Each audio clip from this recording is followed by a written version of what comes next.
evening. My name's Alice, and welcome to Voices on my MadhouseTVReality.com. I normally start the show with some statistics that you may or may not know in regards to abuse and intimate partner violence. But today is a very special evening, and I'd like to start with a few words. We have all felt the pain of what happened in Connecticut today. What would make one person hurt so many people? How could one individual kill 20 children? It's a very painful time for the families, for our communities, for our nation. And if one person could cause this much of a ripple, couldn't we all get together, send thoughts, prayers to the families who have lost loved ones, the families of these children, to the children who will have this as a memory for the rest of their lives. They will need constant prayer. So I'd like to take a moment of silence during the show, right here in the beginning, and send those prayers and those thoughts and just send it to all the families that have been affected by this tragedy today.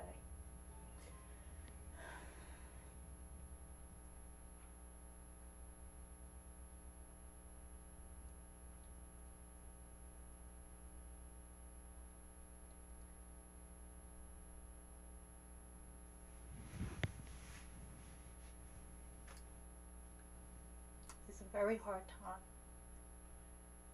for all of those families. It's a hard time for anyone who has a family, thinking of what could happen tomorrow. So I'd like to say, Mitakuyasen. The Native Indigenous people say that we are all related, and we need to remember that. Tonight I have a special guest, a very close friend and colleague who we've had several speaking engagements together in regards to domestic violence. And she's going to talk about her experience from childhood on. And I'm very happy to welcome Heather Summerstein. Thank you. Thank you You're so welcome, much, Heather. I'm Alice. so glad you came. I'm so glad I came too, especially tonight, Yes, of all you're nights, very- and it was so nice of you to open that way. Well, I'm glad you're here, and there is so much to talk about. I'd like you to give us a little, a short idea of what you've been doing lately, about what you've been doing in regards to, I know you do a lot of speaking engagements, so what have you been doing out there in regards to domestic violence and speaking about your experience? Where have you been? It's a good question. I've been focusing a lot on the child witnessing aspect because there's a lot of advocacy out there for domestic violence as far as, being a victim of and resources and what you can do. But being that I was a witness, a child witness to severe domestic violence, really what I want to do is kind of turn up the awareness on that we're raising, kids that are either going to be abusers or abused, and watching violence, watching mom hit dad, whatever it is, yell, scream, changes a child. I know it changed me. So I have found some wonderful research that my goal is to get witnessing, instead of saying child witness to domestic violence, child abuse. It's child totally abuse. Changed to child abuse. I have to agree with you. That absolutely is child abuse.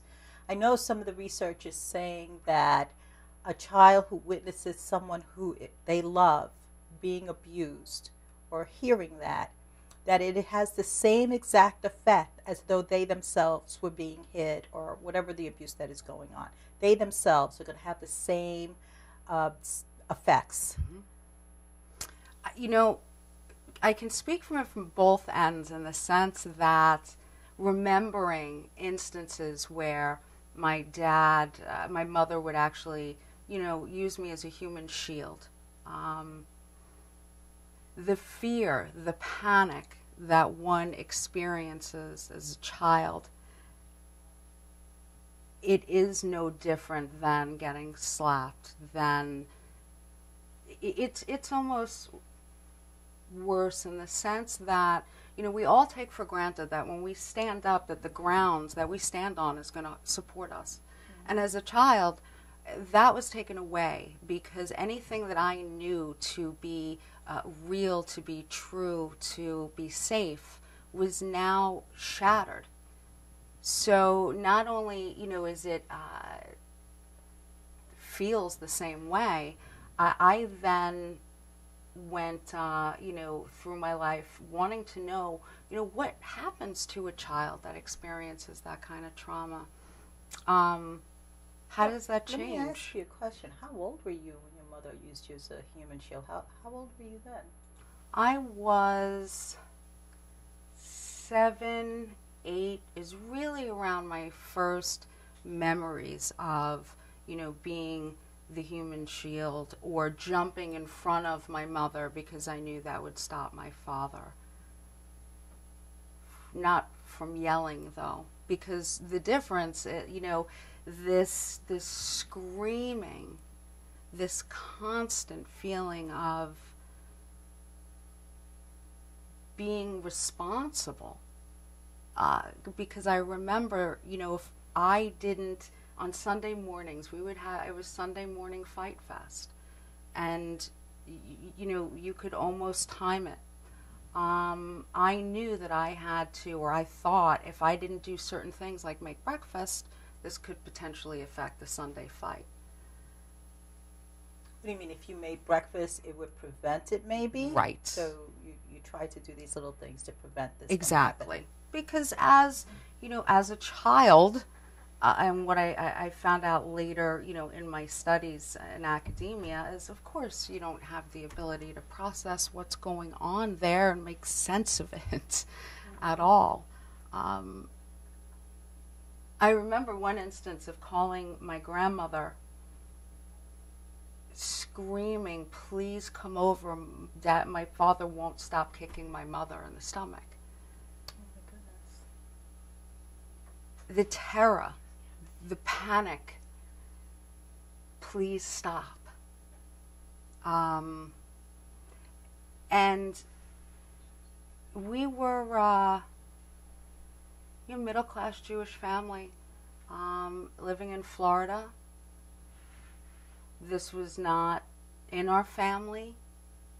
This was, I guess, it was in the 80s. It started, bad. I mean, these two people, my mother and my father, when they got home from their honeymoon, she went home and he went home, and never know none the wiser. They ended up getting back together and got pregnant, and he had pushed her down the steps, and she had lost twins before I was born. Pregnant. Yeah, this was before I was born. Wow. Yeah. That is, I was reading some statistics that were saying that the major reason women who are pregnant when they die, one of the major reason is domestic violence, mm-hmm. and not actually childbirth, mm-hmm. or being pregnant. Mm-hmm. That if they die, it's because of domestic violence. Mm-hmm. Domestic violence, we have seen increases during the time of a pregnancy or the birth of a child. Mm-hmm. Lacey Peterson, that really brought that into fruition, that case of, wow, pregnant women are getting killed by their husbands a lot. Yeah. My mother, he pushed her down the steps and she lost twins. Oh my. And is this a pregnancy before you? Yes. Okay. Yes. I'm an only child. Okay. And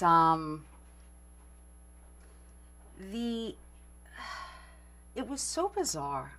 I have to tell you, it was so bizarre. Well, the Sunday morning fest thing sounds very bizarre. It was bizarre, Alice. It was bizarre in the sense that it was predictable, but yet, you know, still scary. It was like being in the same horror movie over and over and over. And the fights, of course, would escalate because my mother was the one that was supporting the household. My father was a musician. Now, he was a very bright man. He graduated from Juilliard. He certainly was nobody's fool, but really had anger issues, I'm putting that mildly. Where he got this, don't know. But did he have anger with everybody, or is it just his family? I mean, Everybody. did he do this to the other musicians that he was playing with, or, you know, anyone he was working with? He was like this with everyone. He was a bully, yeah. He would do it with who he could get away with it. And I remember hearing him call my mother a fat slob, or, you know, these things that were so horrible, and what I know now what he was doing, you know, the control. But he would just beat you down, you know, physically and psychologically. And he used me against my mother. Oh, he tried to get you, he was trying to get you to be on his little team. Exactly, complicit. And I was, because my dad was the one who made me breakfast in the morning, and he made toasty cakes, and he took me to school, and he was the fun dad who would take, you know, the kids out for ice cream. And so I was very torn and conflicted because I loved my dad. But yet you also saw this other side. This other side. So he wasn't abusing you. Right. You know, directly. Correct.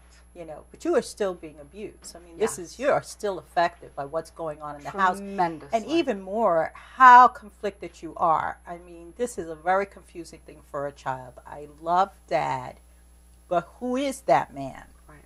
You know, I love Mom. Right. You know, and so that has to be very conflicting. So he's trying to get you to collude with him, and this often does happen. Mm-hmm. I have spoken to many people that and they've gotten their child to collude with them, you know, where the child is also cursing out mother and that whole thing. What was that Oprah Winfrey had on her show? This young man was videoing as Daddy beat up mother. He videoed the whole thing. Yes. That was amazing, that a child could be there, and he got the child to collude with him. Yes. He has the child videoing this whole thing as he beats up his mother. That was amazing. It's the influence that my father had on me. He got me to pour sugar in my mother's gas tank while they were going through the divorce. He showed me how to slash her tires. My father, the sociopath, or whatever he is, really knew how to use me as a tool to, because I was close to her, you know, physically. What happened for me also, so now I'm colluding with my dad and I'm feeling guilt. Mm-hmm. My mother is now, intellectually, she now sees me as, you know, on my dad's team. She completely, you know, figures out that you're your father's daughter, is what she would always say. So she shut down and abandons, complete emotional withdrawal. And now I'm angry. So she's not doing any nurturing things with you. She isn't doing any mother-daughter bonding stuff. Right. Because you have now become part of the enemy. Yeah. Yeah. Well, we're going to be right back, darling. We'll be right back and continue to speak with Heather about her experience in just a moment.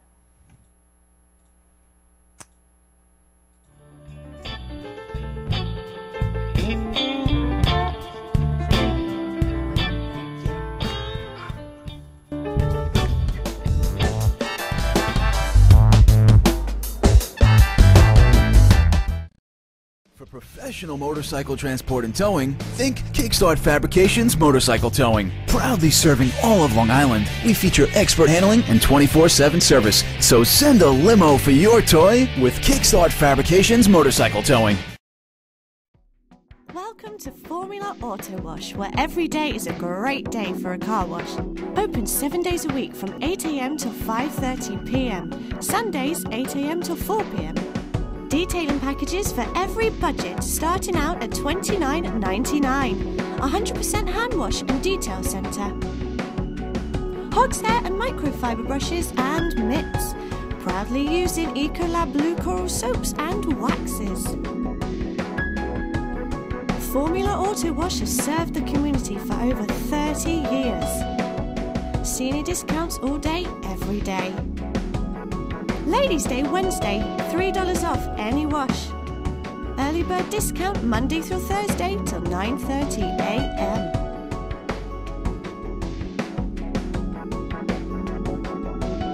Check out our website, formulaautowash.com.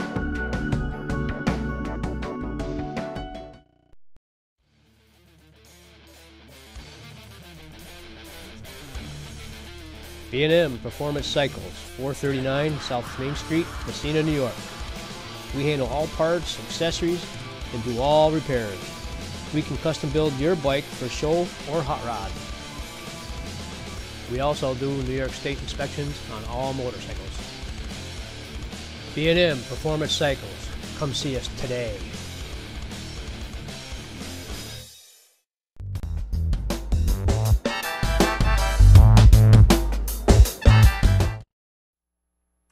Welcome back to Voices with Alice on Madhouse TV reality show. I want you to remember that you can call here and chat with either myself or with Heather if you have any questions. You can call anonymously if you like, and I think that's very important. I've never mentioned that before until last week when a very good friend called. The number here is 669-7999. That's a 631 area code. It's in the bottom of your screen.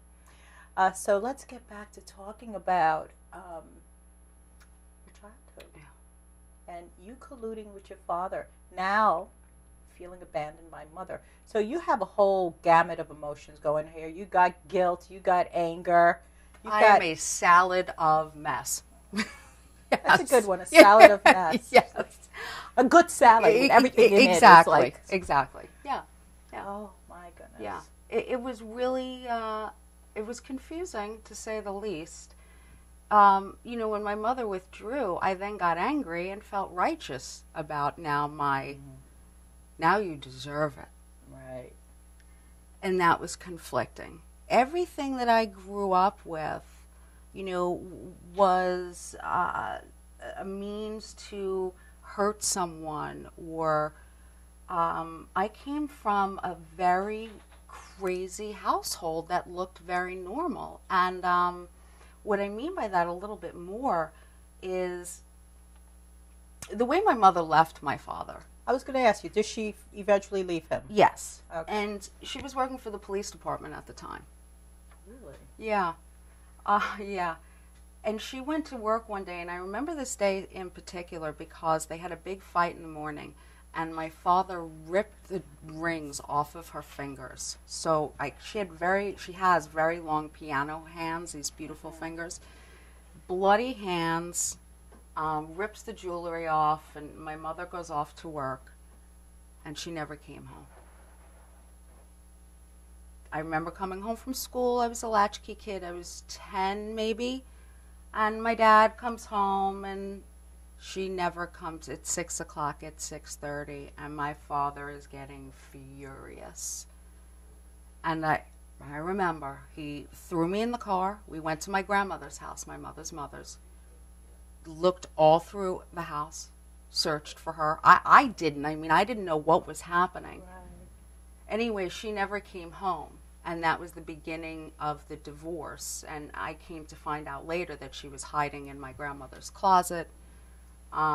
So as the divorce starts to get on, I'm living with my mother and my grandparents. And my father thought that it might be a funny thing if he called a particular, we were living in Tamarack, Florida at the time, Tamarack Police Department, and pretended that he was my grandfather and told them that he just shot his wife and hung up. So that means that we're all having dinner at about 5:30 on a whatever night, in Tamarack, and the police come busting the door down because now this is 1980s. I mean, this is not internet. This is, I live it, blah, blah, blah, blah, blah, blah, blah. I've just shot my wife. Cops come in, break the door down, weapons drawn. My father will tell you to this day it was one of the most clever things he's ever done. So I think he is a sociopath. He's a sociopath beyond a shadow of a doubt, because he really, really believed that it was just such a stellar maneuver. He sent my mother roses from her dead father. Dark. That's very dark. Sick. And so there's that part of me, as a child that loved him. And as an adult, I wonder if it's on me. Am I going to be that person? Am I capable of that kind of cruelty? The end result of the divorce was my mother relinquished custody of me to my father with the stipulation that an evergreen restraining order be granted in the state of Florida against my father. Could you explain what an evergreen restraining Sure. order is? It was the first of its kind, so restraining orders can last anywhere from 3 to 6 to 8 years or however long, and this was pioneering. I have that, behind me that I can put in my CV one day.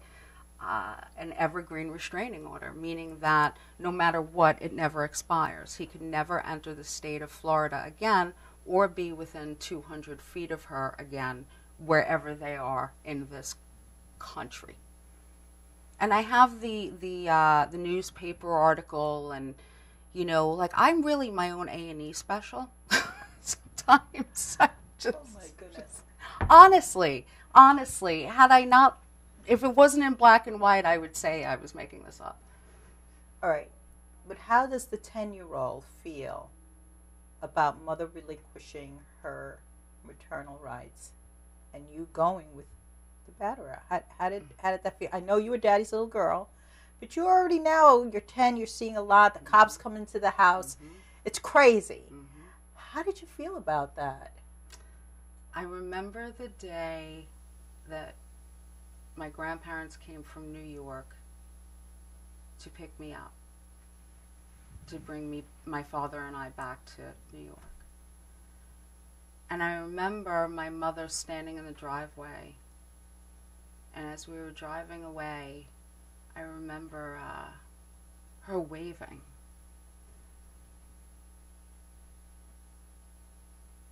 And it was goodbye.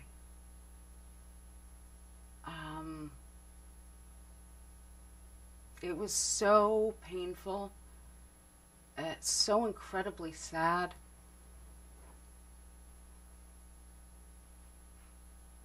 I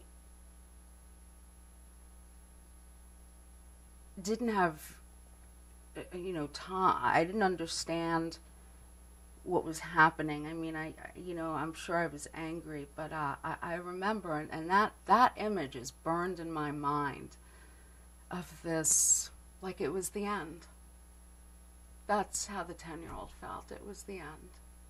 And it was, in a lot of ways. That's quite the experience, Dawn. Have you ever seen your mother again now that you're an adult? Yeah. Do you have a relationship with your mother now? No, we try. We try. We are both very strong women. My mother went on to have a great career in domestic violence and become Woman of the Year, and actually become number 001 victims advocate ever. She really did a lot. Her and I, is too much damage done. We've tried. And now after this hurricane, not hearing from her. And I wrote her an email saying, forget about mother, daughter, person to person. The part that bothers me the most, I think, and I'm not a parent, but animals in the wild don't leave their children. How did you leave me? Why? And we just can't get there. It's so incredibly painful for the two of us. I imagine. It has to be. Yeah. There's nothing sadder, for a child to feel that a parent has given them up. Yeah. Yeah. It's,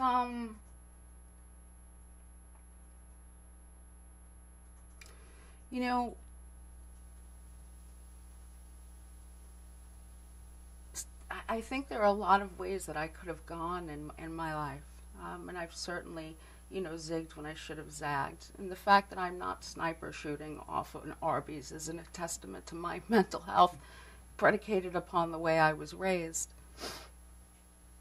Why did I live this life of, and I'm jumping around here because it's hard to talk about. Yeah, I could see that. It's hard to be, 41 and not have family. Because my father's not an option. And so my you've mother, cut ties with your father. Yeah, I cut ties with my father because it was on and off. We would go back and forth, and but he was always the parent that kept me, because he was still giving me the love, or whatever it was. I was going to ask you that. Did the abuse ever turn to you? Never turned to me physically. He hit me once, and he never did that again. But it became more of emotional incest, psychological incest. Which is even more damaging at times. I cut ties with him because he slept with my friend in my bed. I was 35 years old. This man comes to my home. And I had a friend staying with me. And forget about what my girlfriend did. It's irrelevant. My father was like a predator. So there was, these mucus boundaries, none. And finally, about 3 years ago, I just said, you know what? Enough's enough. This guy has done nothing for me other than pretend like he was going to protect me. Mm-hmm. He would posture. He would get blustery and, yelling and, God damn it, and this and that. And until a friend pointed out to me, what has he actually ever done to protect you other than bluster about it? Exactly. And I went, wow. And that's when he became no longer Dad. I started calling him by his first name. It was very important to me. That's that separation you're just making on a mental way and just making it physical by changing him from Dad to his, to Gene, to his first name, because, I'm Spawn. I kid around when I say that. I'm Spawn. There's some truth to that. I mean, the guy is so dangerous psychologically. It really does sound dangerous. Now, this is a lot to have happen to a young child. What happened in your teen years? What went on in your teen years? How did you, what was, we know that the coping for something like this could just lead to a diverse litany of different things that are even more harmful. Yeah, studying at the library wasn't my coping mechanism. Yeah, yeah. Usually not. Usually not the coping mechanism in place. you know, I hopped right on the, you know, drinking, smoking pot, hanging out with the bad boys route and getting my attention that way, and never really, you know, learning how to communicate or what a relationship went. Yeah, I, you know, certainly found myself in some very precarious positions. Didn't care. You know, honestly didn't care. Like, what could you do to me that hasn't been done? And I don't say that in a sense of that there isn't anything, but psychologically, honestly, bring it on. Yeah. And I lived my life So like you lived that. with the master of... I lived with Hannibal Lecter. I Yeah. mean, you know, really. And I say that, and I do. This man was a genius in how to... This is a man who called in a bomb threat to a 9/11, after 9/11, to a federal building from his cell phone. Oh, my goodness. And failed the lie detector test with the FBI. Alice, I'm like, really? Really? Really? Oh, honey. So, at least I know it's not me. Oh, it's not you. Okay, just give me a moment, darling. We will be right back after this message, and we'll continue our talk with Heather. Thank you.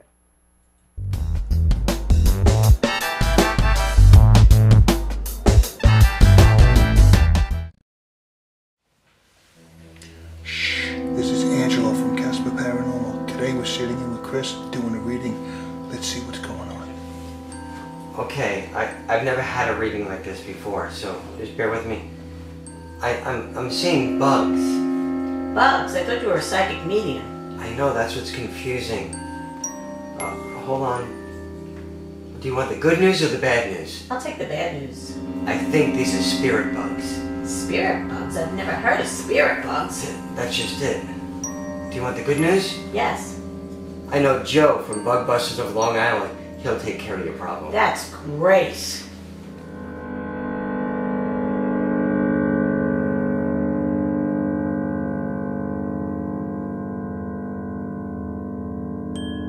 Hi, I'm Vinny, owner of VMD Electric. Family owned and operated since 1996, serving all of Nassau and Suffolk County. You can call us anytime, night or day, at 631-669-6915 for all your residential and commercial needs. Here are some photos of our current projects.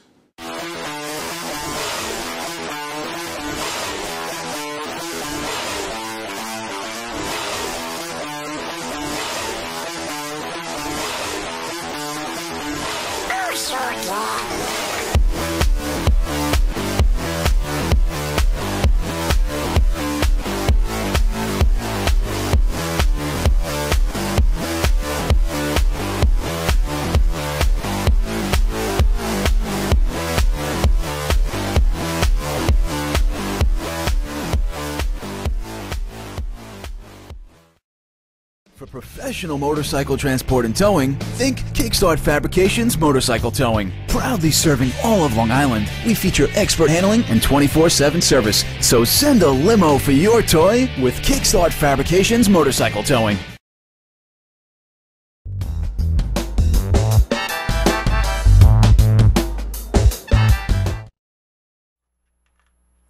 Welcome back to Voices on Madhouse TV reality show. We've been talking to Heather Summerstein about her childhood, and we're going to kind of turn it around a little bit. We're going to bring her up to her adult years. She has a very interesting story to tell. I met her when she was telling this story, so let's continue. So, yeah, I at 17 years old, I split from my parents as far as living with them.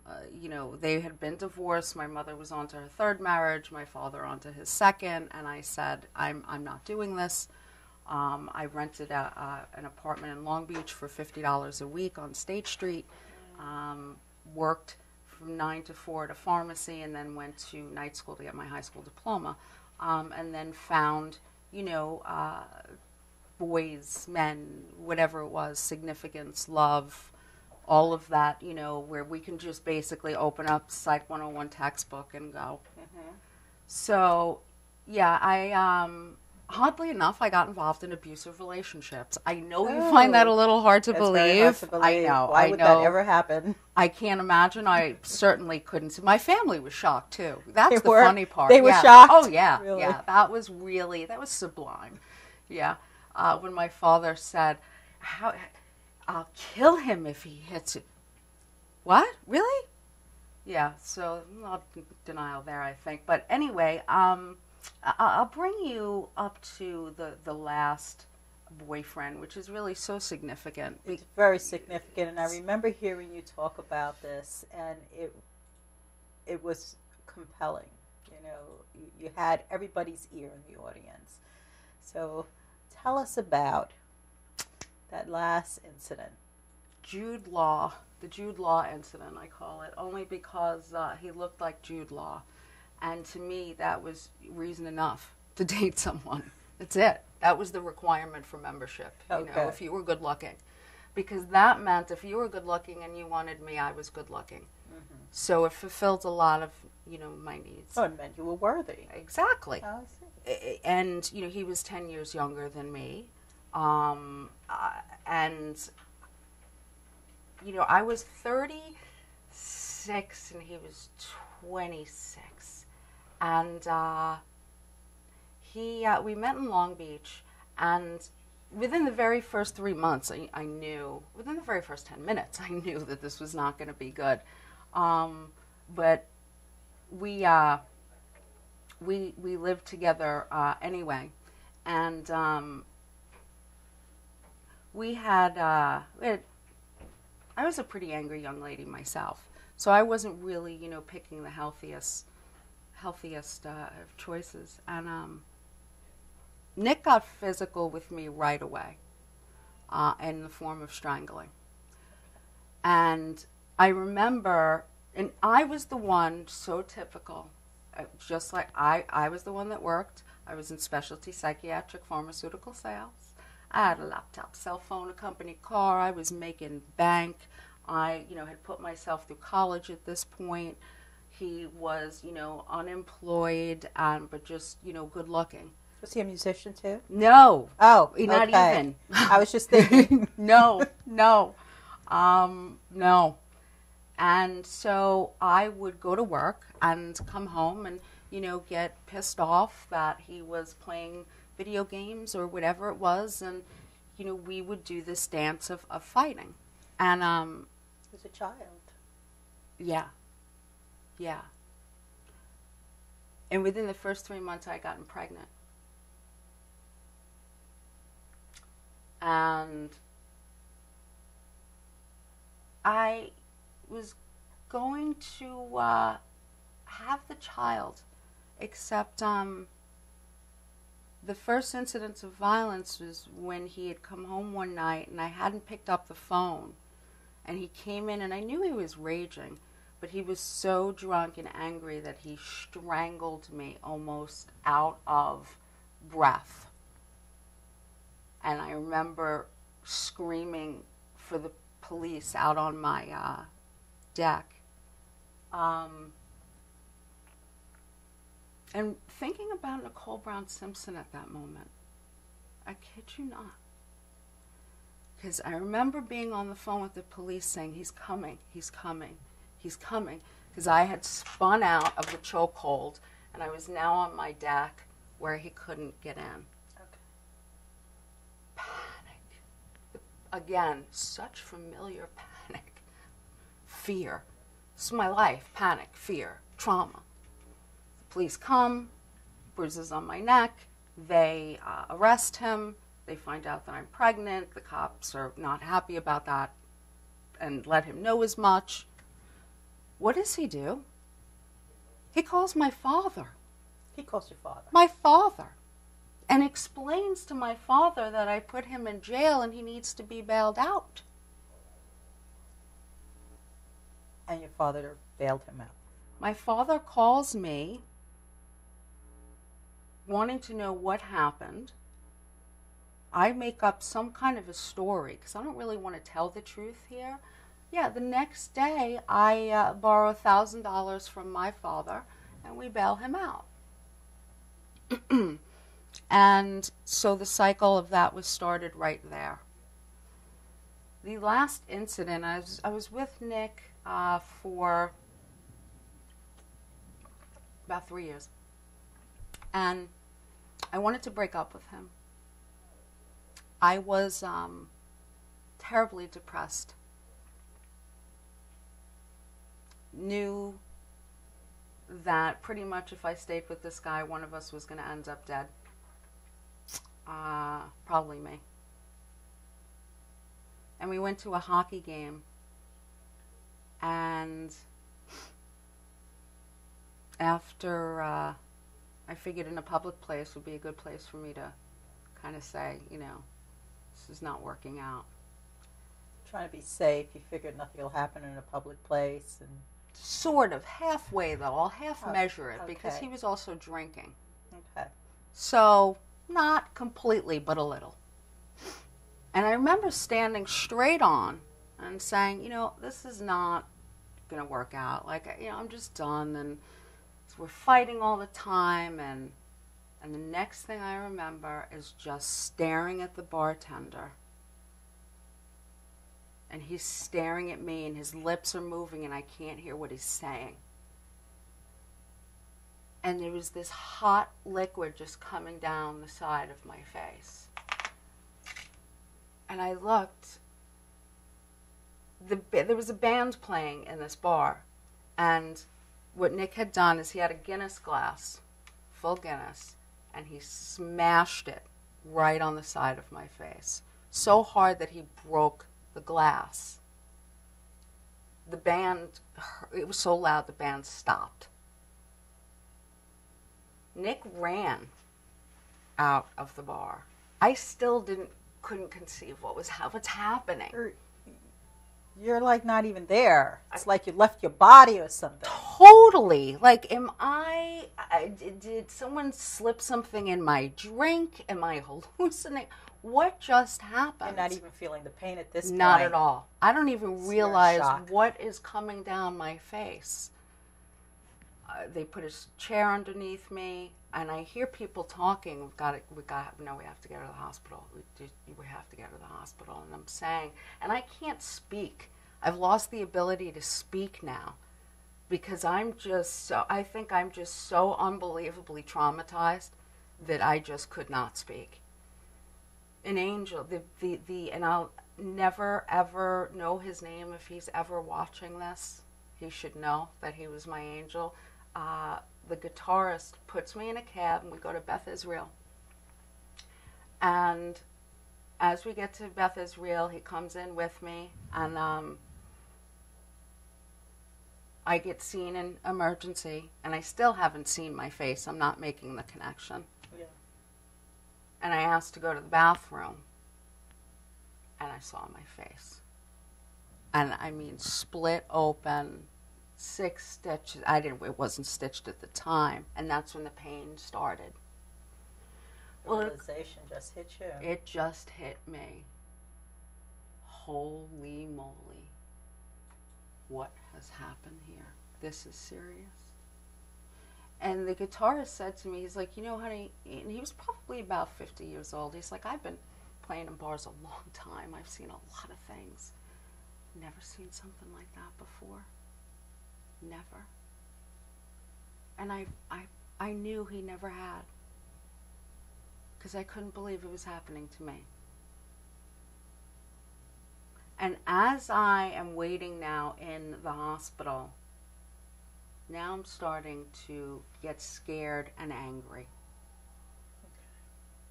And I explained to the attending what happened, and she said, do you want us to call the police? And I said, is that a choice? What do you mean, do I want you to call the police? Yeah. I couldn't, what? Yes. So they call the police, and it descends like a Law and Order episode of, 6 or 7 uniforms, 2 detectives out of central casting with the long overcoats and the caps. Mm-hmm. All right. And I hear one of the cops saying, man, she's in this hospital. They're going to stitch her face up like a baseball. Oh, great. I'm alone. I'm not calling anyone. I'm scared to death. They're taking this police report. Someone yells from somewhere, "Do you want us to call a victim's advocate for you?" I'm like, all right.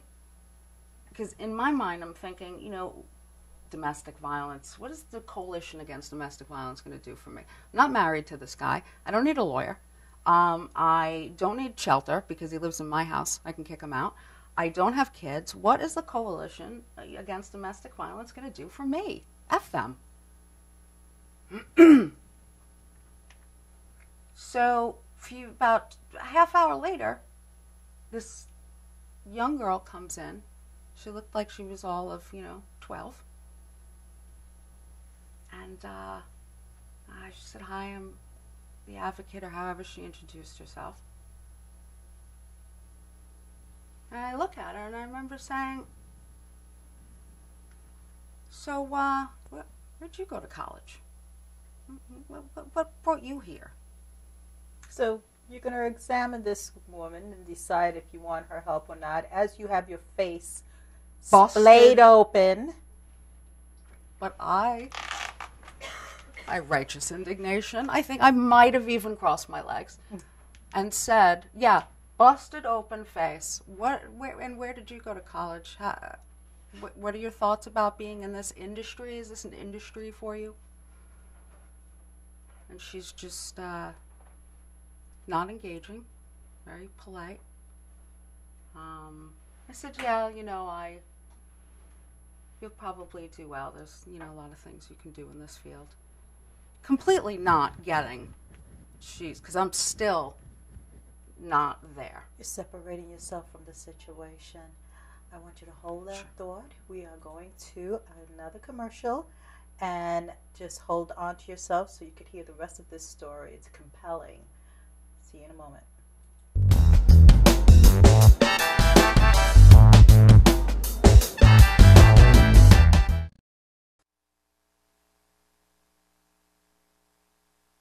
Suffolk County Gold Refinery for the highest paid prices for your gold, diamonds, and jewelry with cash on the spot. Visit their showroom for unbelievable prices on fine jewelry and engagement rings. 71 Millbar Boulevard, Farmingdale, 631-777-CASH. Suffolk County Gold Refinery for the highest paid prices for your gold, diamonds, and jewelry with cash on the spot. Visit their showroom for unbelievable prices on fine jewelry and engagement rings. 71 Millbar Boulevard, Farmingdale, 631-777-CASH. For the highest paid prices for your gold, diamonds, and jewelry with cash on the spot. Suffolk County Gold Refinery, 631-777-CASH.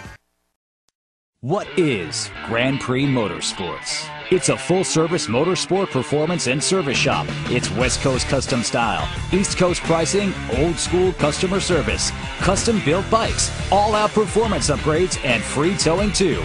Grand Prix Motorsports is automobile, motorcycle, jet ski, and ATV, performance, service, and repair. It's online at GrandPrixMS.com. Grand Prix Motorsports, Long Island Avenue, Deer Park.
Welcome back to Voices with Alice on Madhouse TV reality show.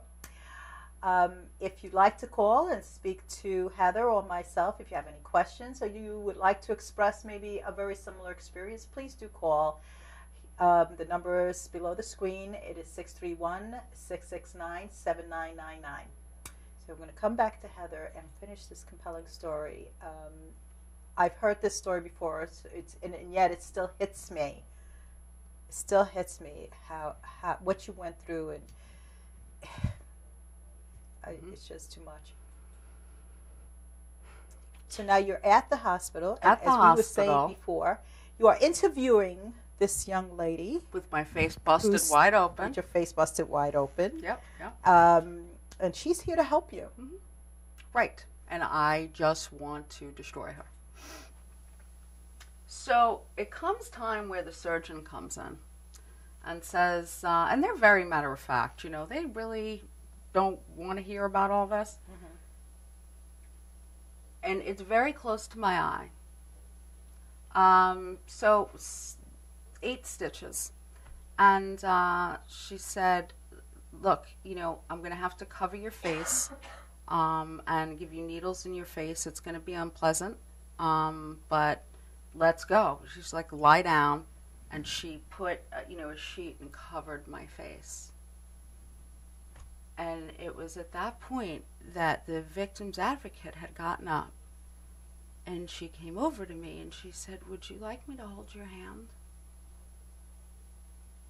And I said, yeah, I would.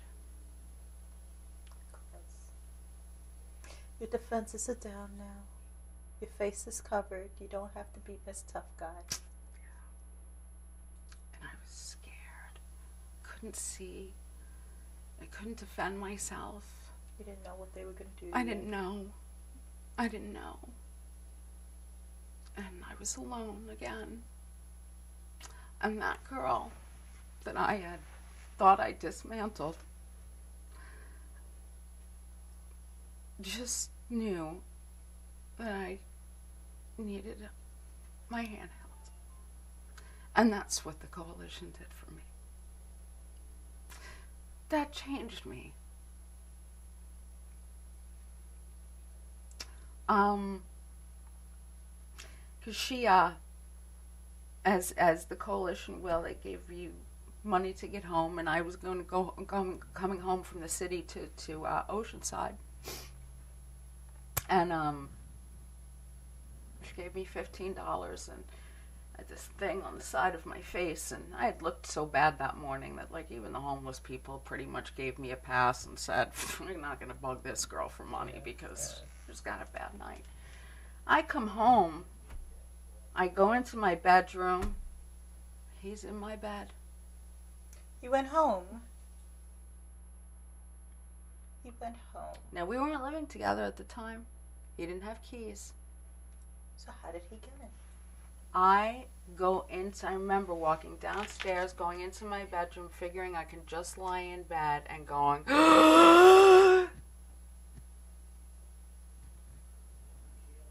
it's the last thing I expected.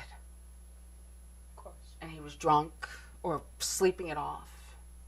And I wake him up and I'm like, you out. And he's like, who did that to you? How did that happen? I'm like, get out, get your stuff and get out. You have 2 seconds or else I'm calling the police. Because I didn't want to wake up my landlord. My life was on the line here, and I didn't want the neighbors to know. It didn't occur you to just call the police while he's sleeping and it let them come and grab him. It occurred to me, definitely occurred to me, but I didn't want anyone to know. You didn't want anybody to know. I didn't want anyone to know. Meanwhile, already, he now gets angry, gets me on the floor, and he's strangling me, and the pressure, okay, I'm like, I'm going to bust a stitch. Because everything's going up into my head, and I'm feeling around, trying to, like, this is it. If I'm going, I'm going to do something. And the pressure hurt so much, and I said, I won't call the police, just go. And the minute he let loose, I jetted out of there like a gazelle, out of that apartment so fast. And he ran. I called the police. A week later, they ended up finding him. And I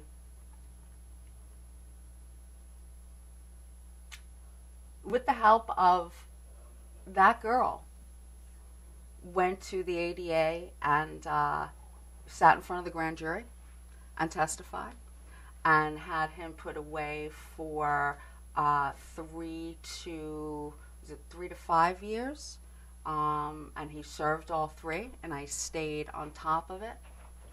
I really honestly said, never again. Because people get dead this way. Oh, yes. They really get dead. Absolutely. The number of women being killed by their intimate partner is over 3 a day. More than 3 a day are being murdered by their intimate partner. So yes, this is how people die. People would always, and they still do say it to me, you're so strong, you're so smart, you're educated, you look like you don't take, anything from anyone. And believe me, I don't. Oh, you don't seem that way, Heather. I know, right? But yet, yes, me. Because I, going back as a child, I recreated. So it wasn't that I was weak. Yes, me. Don't stereotype who you think is a victim, a survivor, or any of that, because I am strong. But yes, me. Yeah. Well, it just crosses any educational status, religion, it race. Knows no bounds. There are no Creed, bounds. It just no bounds. Oh, your story is amazing, and you are an amazing woman. And now you go out and you give speeches about this to help other people understand, what you've been through, and help them understand intimate partner violence, domestic violence, however you want to say it, and how it affects children. You're very strong, and I thank you very much. We're about to close, so I'd like you, if you have a last minute thing you'd like to say, or a shout out. I guess I would just like to say that if you're in this situation and you know that you are, once you know, you can't not know. Save yourself. We're here for you. There are others of us who have survived, and believe me when I tell you, I'll be on your team. I'd want no one else on my team but me every day of the week and twice on Sunday. Get out before he kills you. Please. Thank you, Heather. So there you have it. Another story. There are so many out there who have been hurt this way. There are so many that have died this way, have had disabilities, lost their hearing. I had a woman, her husband chopped all her fingers off. This is what happens. The research is showing that 90% of the time the offender is man, but that does not mean that men don't go through abuse as well. If you have any questions about this, this is what this show is about. This show is about those of you who are suffering pain from someone else who is causing it, who are also taking on coping mechanisms that are not helping them either. Self-mutilating, suicide, depression, all of these things that just compound the problem. So please call either the coalition, which is 631-666-8833. Their hotline is 7 days a week, 24 hours a day. If you need to call, you could call here anytime the show is on. You can write to me. My number is 631-210-4606, and at the Triskele Wellness Center, my work is always toward helping victims of abuse. Good evening, and have a good week. Thank you.